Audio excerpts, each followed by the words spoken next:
Nearly 1,400 people remain unaccounted for after devastating flash floods swept through China and Nepal on Wednesday, leaving over 270 people dead as rescue efforts continue. A South Korean rapid response team is heading to Nepal as 9 Korean nationals remain missing after the devastating floods, with President Lee Jae-myung ordering authorities to mobilize every available resource in the search. The Bank of Korea has raised its key interest rate to 2% for a second straight month as it moves to contain the persistent inflationary pressures. The central bank also upgraded this year's growth forecast to 3.3%. Nearly 1,400 people are missing in Nepal and China's Tibet region, many of them tourists and pilgrims, after a catastrophic flash flood swept through Himalayan valleys. Our Cho Young-eun has the latest. Rescue efforts are intensifying in Nepal and China after a massive wall of water crashed through valleys along the Nepal-China border. In Nepal's Rasua district, the floods swept away critical infrastructure, including dozens of bridges and around 40 kilometers of roads, complicating search and rescue efforts. Rescue teams are continuing to search for survivors as authorities warn that the death toll could rise further. All I want is that my husband comes back to me safely in one piece. I do not want anything else. According to Nepalese authorities, at least 270 bodies have been recovered and confirmed dead. The number of people listed as missing in Nepal rose to 826, including members of the Nepalese army and police forces, and 517 foreigners, Nepal's National Disaster Risk Reduction and Management Authority said in its latest update. The number of people missing on the Chinese side has risen to 558, including 264 nationals, bringing the total number of missing people to at least 1,384. Many of the foreign nationals were traveling as tourists or pilgrims, including people visiting Mount Kailash and Lake Manosarovar, a sacred site revered by Hindus and Buddhists. The U.S. Geological Survey says the disaster was triggered by a glacial collapse that caused a massive landslide and flash flood. According to Chinese state media, the region still faces the risk of landslides, mudslides, and flash floods, with 3 days of rain ahead. Cho Young-eun, Arirang News. As Nepal races to locate hundreds of missing in light of Wednesday's flooding, the Korean government is mounting its own emergency operation for 9 nationals whose whereabouts remain unknown. For more on the response, we have our Oh Soo-young on the line from the Foreign Ministry. Soo-young, what is the latest you're hearing? Hi there, Tammy. Sure. So Seoul is stepping up measures for rescue missions for Korean nationals as well as broader recovery efforts for Nepal, while a joint government response team travels there with 9 Koreans remaining out of reach. Now, this all came during Foreign Minister Cho Hyun's phone call with his Nepalese counterpart, Shusir Kanal, on Thursday afternoon. The flooding, of course, struck Nepal's northern Rasua district on Wednesday morning, where employees of Korea's Southeast Power and Busan Ability were building a hydroelectric power plant. Now, Seoul has said that 9 of the 10 Koreans who are stranded have now been flown to safety via helicopter. The remaining person was a Busan Ability site manager who stayed behind along with 2 Korean embassy staff. Now, a foreign ministry official just told us reporters that the group had been receiving food, water and medical supplies and remained in good health. However, 9 Koreans connected to the project are still out of contact. Now, Foreign Minister Cho requested Nepal's active support in locating and rescuing these 9 Koreans and enabling Korea's response team to work closely with local authorities. Cho also announced $1 million in humanitarian assistance to be delivered through international organizations operating in Nepal to support emergency response and early recovery. Now, Kanal briefed Cho on the Nepalese government's measures, and the 2 ministers agreed to maintain close communication and cooperation throughout this whole flood response and search operation. And of course, Soo-young, our Korean government rapid response team left for Nepal early Thursday afternoon earlier today. Fill us in on that.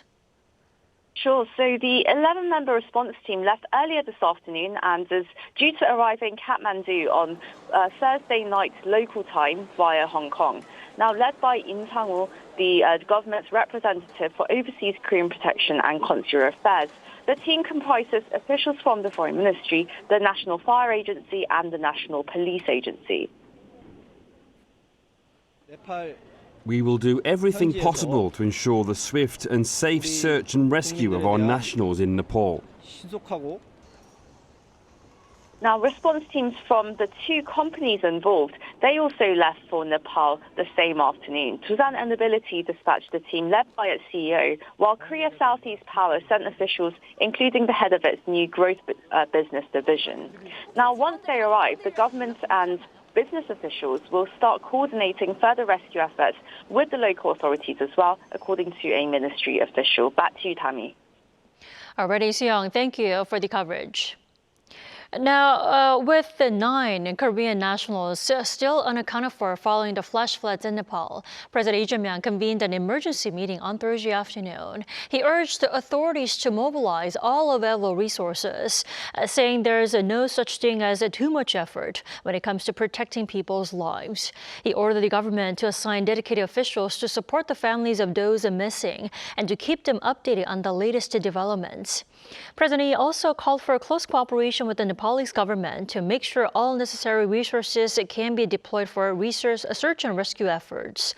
Expressing his sympathy to the people of Nepal, the president instructed officials to look into what assistance Korea could provide, including humanitarian aid.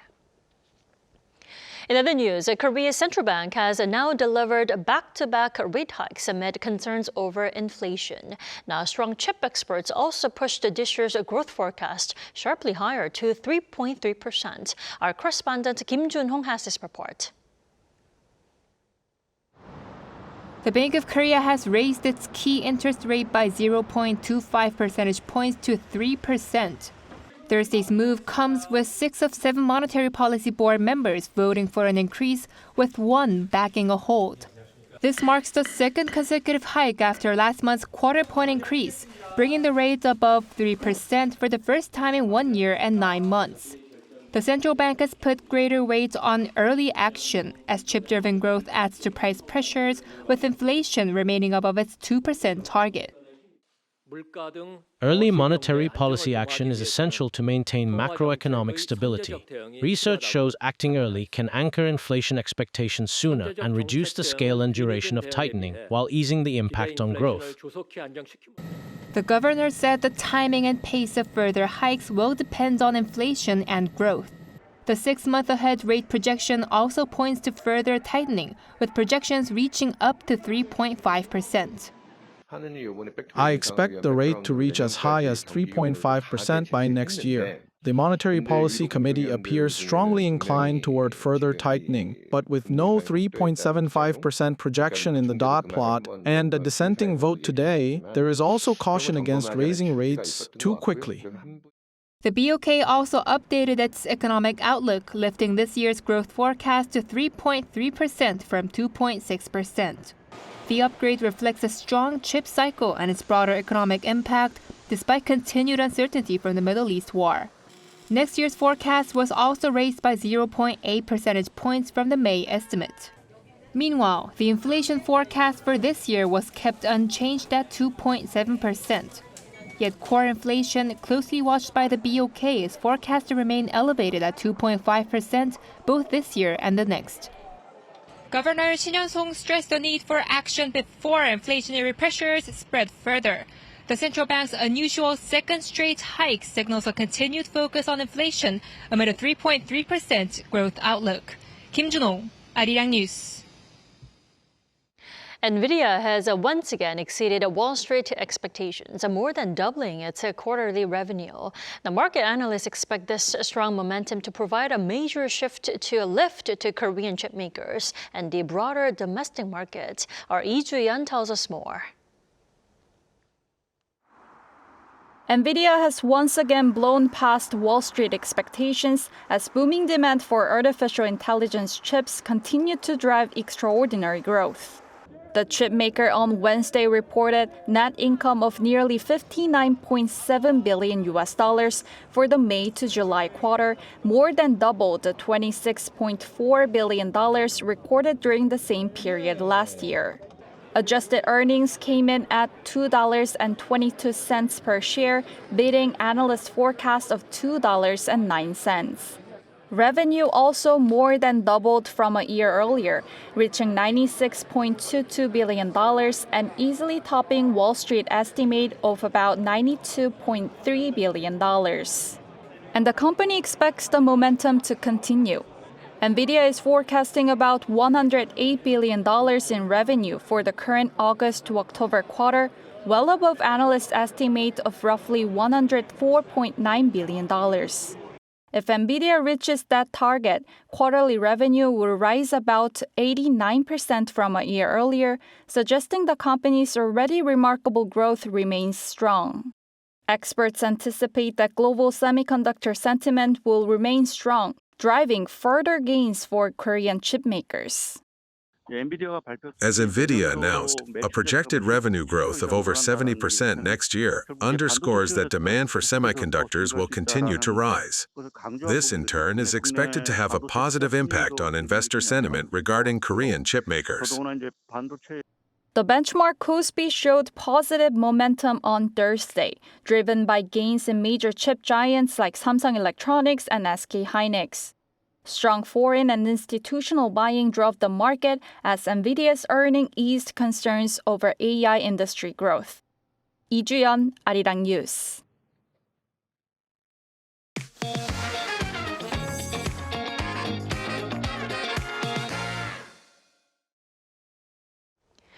The Korean won has seen a dramatic rebound recently, pushing the US dollar exchange rate down by over 171 in less than 2 months. Now, for a deeper look into what's driving this rapid currency shift and how it's affecting global asset markets, our economics correspondent Park Junan joins us in the studio. Welcome back, Junan. Good evening, Tammy. It's good to be back. Junan, the won has seen a pretty dramatic rebound recently. Could you first break down the numbers first and what's driving this sudden shift? Right, Tammy. So today I brought some props, a US dollar bill and a Korean bill. So this $100 bill has lost 12% of its value against the won in just a couple of months. That means my 50,000 won bill has gained 13% against the greenback. According to data from the Bank of Korea, the exchange rate peaked around the 1,550 to 61 level between May and July, but it has now dropped significantly to hover in the 1,381 range. A primary driver behind this shift is domestic companies actively converting their dollars into Korean won. And among them, the big market mover was Korean tech giant SK hynix. In July, SK hynix raised $26.5 billion through an American depository receipt listing, with billions of these dollars flowing directly into the domestic foreign exchange market for reinvestment here in Korea. It has effectively helped cool down the recent dollar price hikes. And it is not just SK hynix. Other major exporters in the semiconductor and shipbuilding sectors are converting their overseas dollar holdings into won, which helps bring the exchange rate down. Monetary policy also played a crucial role. In a rare move, the Bank of Korea has raised the country's benchmark interest rate for a second consecutive month from 2.75% to 3%, taking preemptive action to contain inflation. The widened yield gap between Korea and the US has now narrowed to 0.75 percentage points, effectively making the Korean won stronger than it was a few months before. Well, we've also seen a massive shareholder return announcement from tech giants like Samsung Electronics and SK hynix recently. How significant are corporate payouts actually contributing to dollar selling and helping cool down the high foreign exchange rates? Right, I mean, as just mentioned, both Samsung Electronics and SK hynix have announced massive shareholder return programs in recent weeks. Samsung Electronics plans a share buyback and cancellation program worth between 90 trillion and 110 trillion won. SK hynix is also stepping in with a 40 trillion won stock repurchase and cancellation plan. While it is unclear how much of the dollar proceeds will actually be converted into won for shareholder returns, these plans worth a combined 150 trillion won could further strengthen the won. Let's take a listen to what an economics professor had to say. Whether the money comes back as dividends or is reinvested domestically, it ultimately has to be converted into won. So what matters is not the percentage of dividends, but how much profit is actually brought back into Korea and converted into won. One thing is clear, billions of dollars will flow into Korea's foreign exchange market. That's good. Well, then the question is, why is the dollar weakening? And why are the assets like cryptocurrencies and commodities rising? Right, so weakening confidence in the greenback is pushing capital into alternative assets like gold or Bitcoin. A major catalyst behind this rally was the U.S. Treasury Secretary's announcement to expand long-term debt buybacks. Higher Treasury yields usually support the dollar, but if yields rise because of fiscal concerns rather than stronger monetary policy expectations, the dollar can weaken instead. However, an economics professor said there are many variables that affect swings in currency. Let's take a listen. Interest rates do affect exchange rates, but it's not a one-to-one relationship. Other factors have to remain the same for that relationship to hold. With oil prices rising and the war in the Middle East dragging on, I think concerns have grown that the US dollar's influence is less than what it used to be. As the US dollar weakens, the value of what are considered alternative assets has risen.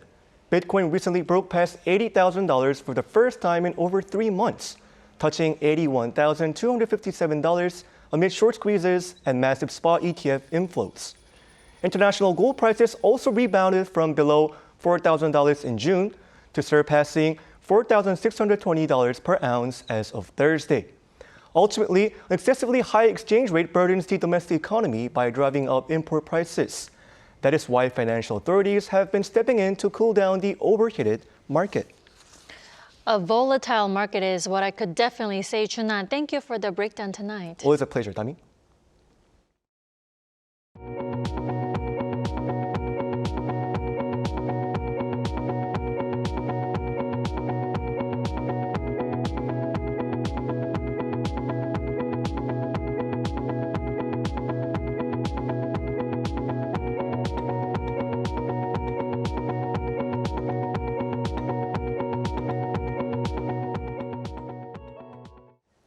In the Middle East, Qatar visited Iran this Thursday as part of its mediation efforts to pause hostilities in the region amid an escalating standoff between Washington and Tehran. Lee Si-hu has more.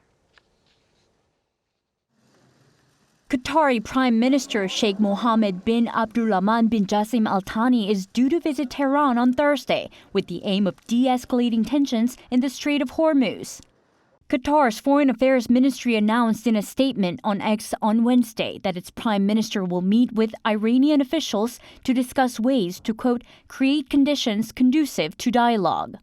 Iran has confirmed the visit and said the discussions will cover the continuation of Qatar's mediation efforts as well as regional developments. Back in June, Qatar served as a back-channel negotiator between the U.S. and Iran during the signing of its interim peace deal, which helped briefly pause hostilities that have continued since February. The agreement between Washington and Tehran has since collapsed in July, without a diplomatic breakthrough to date. And Thursday's talks follow the U.S.'s announcement of a new wave of sanctions aimed at isolating Iran economically. The escalating standoff between Washington and Tehran following U.S. and Israel strikes on Iran 6 months ago has deadlocked crucial shipping lanes and diplomatic channels. Lee Si-hu, Arirang News. It's been a turbulent 2 weeks with U.S. President Donald Trump reaching out to North Korean leader Kim Jong-un, fueling hopes for a possible breakthrough despite no response from Pyongyang. Against this backdrop, the unification ministry here held its biggest annual event, the Global Korea Forum. Our Kim Do-yeon was there. South Korea's unification minister Chung Dong-young says a major transition in inter-Korean relations is underway, offering a chance to break years of deadlock as U.S. President Donald Trump reaches out to North Korean leader Kim Jong-un. Another great transition is beginning. I interpret this as an opening window of opportunity, not a crisis. We must constantly move to seize and create this golden opportunity for peace. The remarks came on Thursday while opening the ministry's largest annual event, the Global Korea Forum, held under the theme A New Paradigm for Peaceful Coexistence on the Korean Peninsula amid a transforming international order. In a speech read on his behalf at the event, President Lee Jae-myung reinforced this vision, stating that South Korea is a direct party and pacemaker for peace on the Korean Peninsula. He pledged unwavering efforts to support trust building and resume dialogue between Washington and Pyongyang. This suggests Seoul intends to seek an active role in facilitating talks between the two leaders following Trump's outreach. Chung also reiterated that the government will push to expand those discussions into four-party talks involving Beijing. At the forum, Pulitzer Prize-winning author of Guns, Germs, and Steel, Jared Diamond, delivered a keynote address. He touched on the cases of West and East Germany as well as Russia and Finland, stating peace on the Korean Peninsula is in the world's interest. Your relations are the business of any country geographically near Korea. Your relations are also the business of any country that has trade relations with Korea, even if that country is geographically distant, like the U.S. For that reason, those of you concerned about the future relations of the two Koreas have no choice. You have to think about and prepare for attitudes of other countries. The forum runs until Friday with around 40 experts, scholars, and politicians gathering to discuss practical measures for establishing peace on the peninsula. Kim Do-yeon, Arirang News. North Korea has criticized the U.S. weapon sales to South Korea and human rights funding, despite U.S. President Donald Trump's recent efforts to reach out to the regime. Citing Pyongyang's foreign ministry spokesperson, state media Korean Central News Agency claimed that the approval of AIM-9 Sidewinder missiles and human rights documentation funding are, quote, another example showing the continuous and consecutive nature of America's hostile practices. Now, this comes as the regime remains silent despite Donald Trump's efforts to resume talks with leader Kim Jong-un. Trump recently scaled down the South Korea-U.S. joint military exercises to foster dialogue, but Pyongyang's latest message indicates it still views American policy as hostile. South Korea is tightening its crackdown on illegal Chinese fishing near the inter-Korean maritime border, with expanded enforcement and a new special unit near the northern limit line. Our Park Kwon-woo has the details. South Korea is taking stronger action against illegal Chinese fishing boats operating near the northern limit line, or NLL, the de facto maritime border between the two Koreas. Chinese boats have repeatedly crossed south of the NLL to engage in illegal fishing in South Korean waters, where foreign fishing vessels are prohibited from operating. At a joint briefing Thursday, the Korea Coast Guard and other agencies announced a package of tougher government-wide measures. The Korea Coast Guard will work closely with related agencies to strengthen enforcement across all waters south of the NLL. The Foreign Ministry will also revise relevant regulations to crack down on activities linked to illegal fishing, including unauthorized anchoring. Under planned legal revisions, authorities will be able to take action not only against illegal fishing itself, but also against activities unrelated to normal passage, such as unauthorized anchoring or remaining stationary in territorial waters. The government will also step up the removal of illegal fishing gear and strengthen its on-site enforcement capabilities. A new special enforcement unit will be established on Baekneungdo Island, in addition to the existing units on Yeonpyeongdo and Daecheongdo Islands. The Coast Guard plans to add 50 personnel and deploy 2 additional high-speed enforcement boats. Seoul will also strengthen cooperation with Beijing by sharing information on illegal fishing and urging Chinese authorities to take tougher action. The measures follow a joint crackdown earlier this month in which 8 Chinese fishing boats were seized. The number of vessels illegally operating near the NLL has fallen from around 200 a day in 2016 to fewer than 100. Still, with tens of vessels operating in the area and a fall blue crab fishing season beginning in September, authorities say enforcement will be further stepped up in waters south of the NLL. Park Kwon-woo, Arirang News.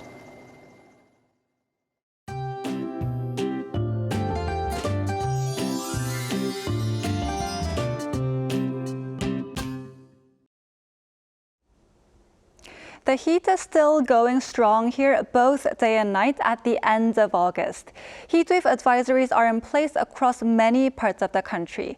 And with high humidity, it'll feel even more hot and muggy. With the atmosphere remaining unstable today and tomorrow, some areas could see passing showers.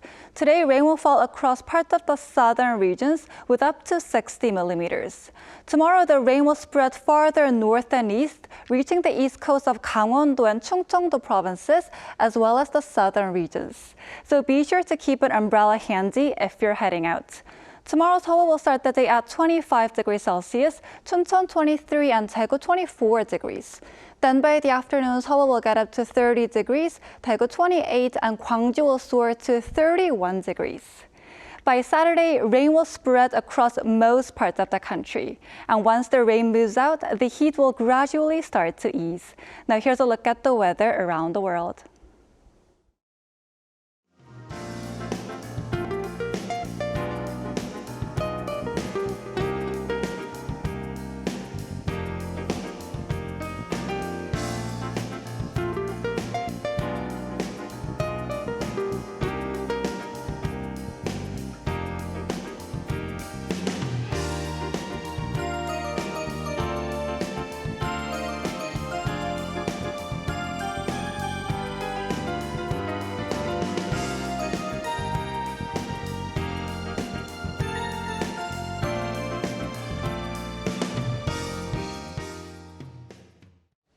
That is all we have for tonight. I'm Kim Dami. From all of us here at Arirang, thanks for watching and good night.